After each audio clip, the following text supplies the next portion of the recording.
I knew the weekend was going to be trouble the moment I saw the white Lexus pull halfway into my front yard. I was standing on my porch, coffee in hand, watching as the tires crushed the edge of my freshly mowed grass. Then came the second car. This one, a silver SUV with streamers taped to the mirrors, pulled all the way onto the lawn like it was some kind of overflow lot. I set my cup down on the railing, took a deep breath, and headed down the steps. I already knew who was behind this: Wendy Lancaster. Head of the HOA, self-declared neighborhood queen, and a woman who believed rules only applied to everyone else. Tall, bleach blonde, always in a pastel cardigan no matter the weather. If entitlement had a mascot, it was her. She was standing across the street on her front lawn, waving at her guests like she was hosting a royal ball. I walked over, keeping my voice steady. "Wendy," I said. "Your guests parked on my lawn." She turned to me with that tight, fake smile she always wore when she was about to say something ridiculous. "Oh, Oliver, it's just for a few hours," she said dismissively. "We've got my niece's baby shower and street parking is so limited." "I'm sure you don't mind, it's just grass." "It's my grass," I said. "Move them now." She laughed like I'd just told her a joke. "Don't be so uptight. You've got plenty of space. Besides, I am the HOA president." "I think we can make a small exception." That's when I noticed the clipboard tucked under her arm, her badge of tyranny. She waved it around like it gave her special powers. Wendy didn't ask for things. She told. I stared at her. "You're not above the law, Wendy." She leaned in with that condescending tone I'd heard too many times. "Oliver, if you want to stay in the HOA's good graces, I'd reconsider your attitude. I've seen your mailbox technically. It's 2 inches too tall. And your trash cans were out past 7 last week. Let's not make this difficult." I turned back toward my house without another word. She could threaten all she wanted. I had a plan, and it involved a truckload of manure. The next morning, I made a few calls. By noon, a local farm delivered exactly what I asked for: 2 tons of fresh, steaming cow manure. I paid extra to have it spread evenly across the entire front yard. The smell hit like a punch to the face. Even the guy dumping it gagged. I stood there watching the last of it pour out, arms crossed. "Got a big garden project or something?" the guy asked, wiping his nose. "Something like that," I said. "Consider it pest control." By the time Wendy's party rolled around again that evening, yes, she had another one planned. My yard looked like a recently fertilized pasture, and it reeked. Not just a little. It was the kind of stench that made your eyes water from across the street. Sure enough, one of her guests tried pulling up until they saw the mess covering the lawn.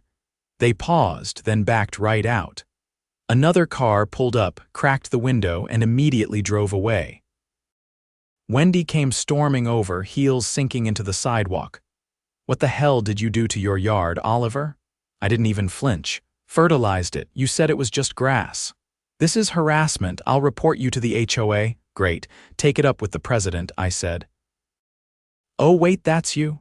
She stood there, fists clenched, breathing through her nose like a cartoon villain. Then she turned around and stormed off, muttering something about calling a special meeting. Let her. I had cameras up, a time-stamped receipt, and a yard that was now completely off-limits to her little parking invasion. But I had no idea how far she was about to take things next. By Monday morning, the smell had faded just enough for me to open a window without gagging. I was halfway through a cup of tea when I noticed a man in a navy windbreaker pacing across my lawn, holding a measuring wheel. He was accompanied by a second guy holding a clipboard and a camera. I stepped outside and leaned on the porch railing. "Can I help you?" The man with the wheel looked up. "You Oliver Pike?" "That's me." "I'm Aaron Feldman. I'm with the county zoning office. We received a report that you've altered the landscaping in a way that might violate stormwater runoff regulations." I blinked. "Stormwater, because I put manure on my grass." The other guy, younger, looked uncomfortable. "The complaint said the yard was regraded to create a drainage hazard. That was ridiculous. I hadn't touched the slope. All I did was fertilize." "Let me guess," I said. "The report came from a woman named Wendy, Aaron gave me a tight nod. We can't confirm who filed it, but it was submitted by someone within your HOA. Of course it was. They poked around for another 15 minutes, took some photos, then left with assurances they'd file a report. I wasn't worried. My security footage showed every step of the delivery. No earth moving, no grading, no violations. But that wasn't the end of it. 2 days later, I got a letter in the mail with the HOA's letterhead. Not certified, just slipped into the box like junk mail. It accused me of creating a biohazard and demanded I remove all organic waste within 72 hours or face a fine of $500 per day. I snorted and tossed it on the counter. It wasn't signed by the board, just Wendy. That evening, I walked over to the community center where the HOA board held their monthly meetings. It was early, but I recognized a few board members arriving, including Harold Tran and Deanne Schultz, both retired and, unlike Wendy, generally reasonable people. I waited until they were inside, then walked in after them. Wendy was already there, shuffling papers like she was preparing for battle. She saw me and immediately narrowed her eyes. "This is a closed session," she said without looking up. "I live here," I said, "and this involves me." Harold looked up from his folder. "What's the issue?"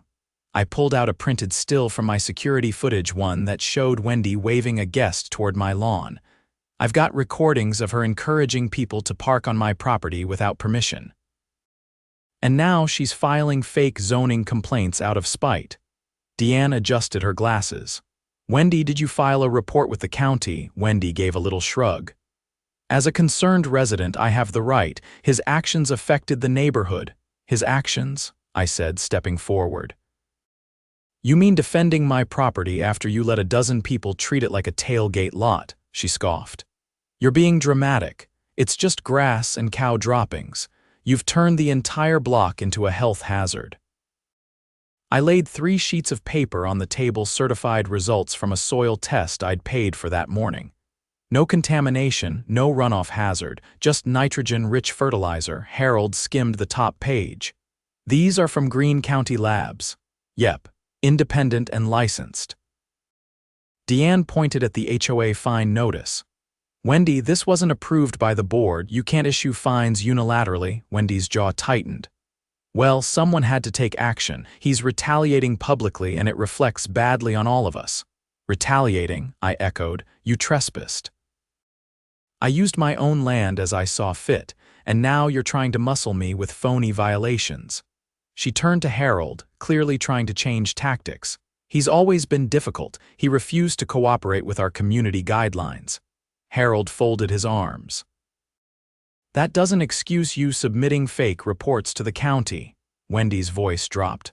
"I never said they were fake." I pulled out the last piece of evidence, a copy of the complaint she submitted to zoning.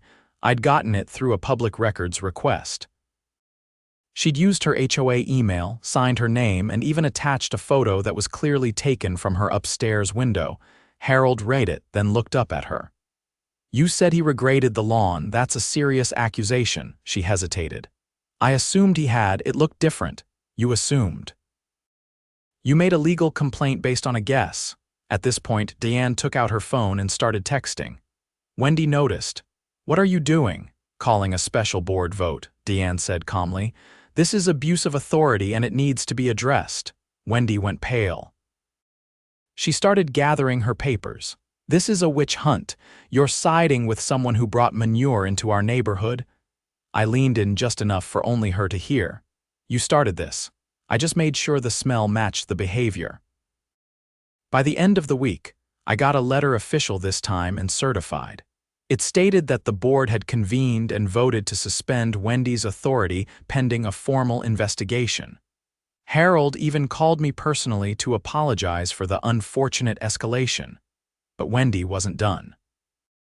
4 days later, I came home from work to find my mailbox busted open, the door hanging by a thread. I checked the camera footage again. Sure enough, it was her car. She'd driven by at 2 in the morning and clipped it with her mirror.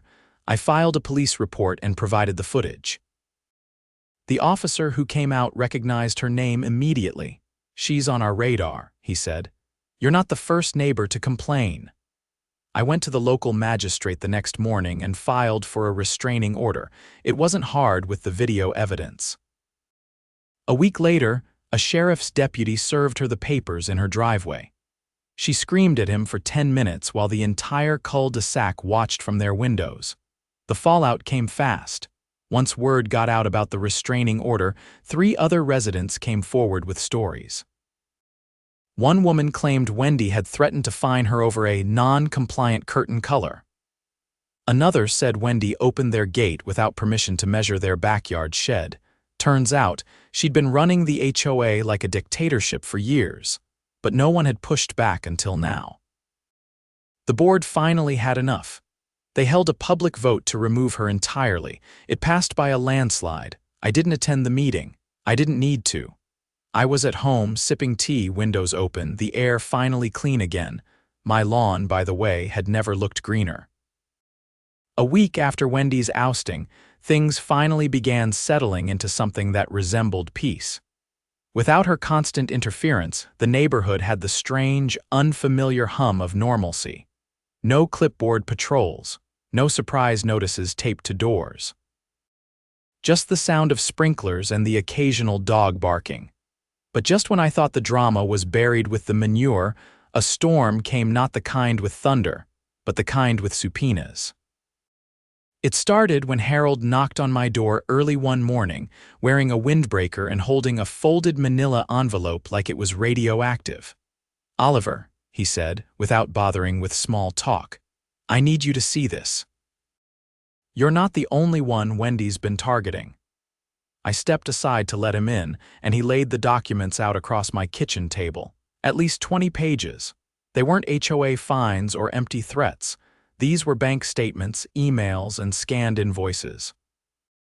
All of it tied to the HOA's Community Improvement Fund. "What am I looking at?" I asked. "Embezzlement," he said simply. "Over $38,000 missing, and guess whose name is all over the withdrawals?" I flipped through the pages. Wendy had listed fake vendors' shell companies with vague names like Sunset Solutions and Lawn Tech Partners, all of them billed for services that never happened. Pressure washing sidewalks, resurfacing a non-existent tennis court. One invoice claimed $12,000 was spent on community-wide rodent mitigation. "There's no tennis court," I said. "Exactly." Harold looked 10 years older than he had the last time I'd seen him. "We thought she was just overzealous, controlling. But she was running this place like her own private ATM. Have you gone to the police?" "Not yet. That's why I'm here. We need someone who's willing to take this further, and we know she's already retaliated against you." I ran a hand across my jaw. "You want me to help build the case?" He nodded. "You've got the footage, the order of protection, everything. And now that she's no longer president, the HOA board has voted to cooperate fully with authorities." I agreed. Not because I wanted revenge, I'd already had that, but because I couldn't let her get away with what she'd done to the entire neighborhood. Over the next 2 days, I worked with a detective named Tasha Morneau. She was sharp, methodical, and had the kind of look that made you answer questions faster than you meant to. She sat across from me at my kitchen table, scanning the digital files I'd transferred to a thumb drive. "You documented everything," she said without looking up. I knew she'd try to twist things. I wasn't about to give her that chance. She nodded approvingly. "Well, you're going to like this. One of the accounts where the HOA payments ended up, it's registered under a company owned by her nephew. The same nephew who threw the baby shower." I leaned back in my chair. "That explains the Lexus." Morneau smiled faintly. "We're compiling the evidence now. With your footage, the financials, and witness statements, we'll be ready to bring this to the county prosecutor by next week." That night, I sat on my porch watching the sun dip behind the trees. It should have felt like a victory, but I couldn't shake the feeling that Wendy wasn't done. People like her didn't go quietly, and I was right. 3 nights later, my doorbell rang just after midnight. I checked the camera feed, no one at the front. But then I heard a soft tapping at the side of the house. I stepped out with a flashlight and a phone in my pocket, ready to dial. I found a small envelope taped to the side window with a strip of duct tape. No name. Inside, a single sheet of paper typed in large, bold letters. "You think you've won. This isn't over." I handed it to Detective Morneau the next morning. She dusted it for prints and confirmed what I already suspected. "Her nephews," she said. "Same guy who owns the shell company. We've got him on video dropping this off from a black Jeep." She didn't need to ask for permission. I already knew she was filing charges. By the end of the week, the county prosecutor had issued indictments for both Wendy and her nephew on multiple counts of fraud, criminal misappropriation of funds, and harassment. The sheriff's office executed a search warrant on Wendy's house, and the neighborhood watched in stunned silence as boxes of documents and electronics were hauled out. The moment her front door was sealed with a strip of red tape, a quiet wave of relief settled over our block. But one more surprise was still waiting. During the investigation, Morneau uncovered something none of us expected. Wendy had been quietly trying to rewrite the HOA bylaws. Not just to tighten control, but to grant herself the power to seize and auction properties if dues were over 3 months late. She must have been planning something bigger, Morneau said. There's no other reason to go that far. Harold called an emergency meeting of the remaining HOA board and invited every homeowner on the street. He stood in front of the crowd, holding up a copy of the proposal Wendy had tried to push through. "She wanted the power to take your homes," he said. "If we hadn't caught it in time, none of us would have been safe." The room erupted in furious murmurs, a few gasps, but mostly a collective recognition of how close we'd come to losing everything. Even the neighbors who'd once defended Wendy sat in stunned silence. We voted that night to dissolve the current HOA and re-establish it with new bylaws, new oversight, and for the first time community-wide approval on every policy. I didn't volunteer for the board. I had no interest in holding power.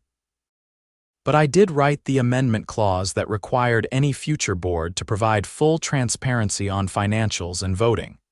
As for Wendy, the last we heard, she'd taken a plea deal that included restitution and a lengthy probation. Her nephew faced trial separately, and given the stacks of evidence, things didn't look good for him. Her house went up for sale within a month. The listing stayed up for a long time. No one wanted to buy a home with that kind of history, but the rest of the neighborhood, it changed. Kids played in the street again. People waved without suspicion. And for the first time in years, nobody worried about whether their curtains were the right shade of beige. I replanted the grass on my front lawn in early spring. It came in thick, lush, and greener than I'd ever seen it. The irony wasn't lost on me. Sometimes, it turns out, manure really is the best fertilizer. The morning after the neighborhood vote to dissolve the old HOA, I walked out to find a handwritten note wedged under my windshield wiper. The paper was folded in half, the handwriting jagged and uneven. No threats this time, just a single sentence written in all caps. "You've ruined everything." There was no signature, but I didn't need one. The ink was streaked from rain, but the pressure of the pen had torn through in places. It was desperate, not strategic. That much was clear. I brought the note to Detective Morneau. She didn't say much, just photographed it, bagged the original, and added it to the case file. From the way her jaw set, I could tell she'd seen this kind of unraveling before. "You won't hear from her again," she said. "Not legally." And she was right for a while. 3 weeks passed without a single incident. The newly elected HOA board took shape under Harold's watchful eye, and Deanne was made treasurer after a unanimous vote. This time, the positions were volunteer only, no stipends, no discretionary accounts, and every receipt went into a shared Google Drive with read-only access for all residents. Wendy's house sat vacant. The for sale sign leaned slightly to the left, and the grass grew long enough to wave in the wind. No one mowed it. The realtor stopped placing fresh flyers in the box. People walked their dogs a little faster past her property, like even the sidewalk carried residual tension. Then early one Saturday morning, I got a knock at the door. Not a light knock. 3 sharp pounds followed by a voice I didn't recognize. Oliver Pike. I opened the door to find 2 men in plain clothes, one tall with a clipboard, the other stockier, holding a leather badge case. "We're with the state attorney's office," the shorter one said. "May we come in?" I stepped aside. They introduced themselves as investigators from the Financial Crimes Division. They weren't here about the fake invoices or the misuse of HOA funds. That part was already moving through the courts. They were here for something else. "Have you ever heard of a property annexation scheme?" the taller one asked. "Yes," I said cautiously, "but not around here," he nodded. "Well, you nearly became part of one. They laid it out for me." It turned out Wendy's attempts to rewrite the bylaws weren't just about controlling color palettes or issuing fines. A deeper audit of the HOA's internal files, unlocked only after the board turned over all digital records, revealed something far more insidious. She'd been preparing to use the HOA's authority to place liens on properties under the guise of emergency maintenance fees, not for actual repairs but fabricated ones. Roof inspections no one requested, tree trimming that never happened. Her plan was to push those fees until the homeowners couldn't or wouldn't pay, then initiate foreclosure proceedings. It was slow, subtle, and designed to look legitimate on paper. She was targeting specific homes, the investigator said. Mostly ones owned by older residents without immediate family or folks who'd recently lost a spouse.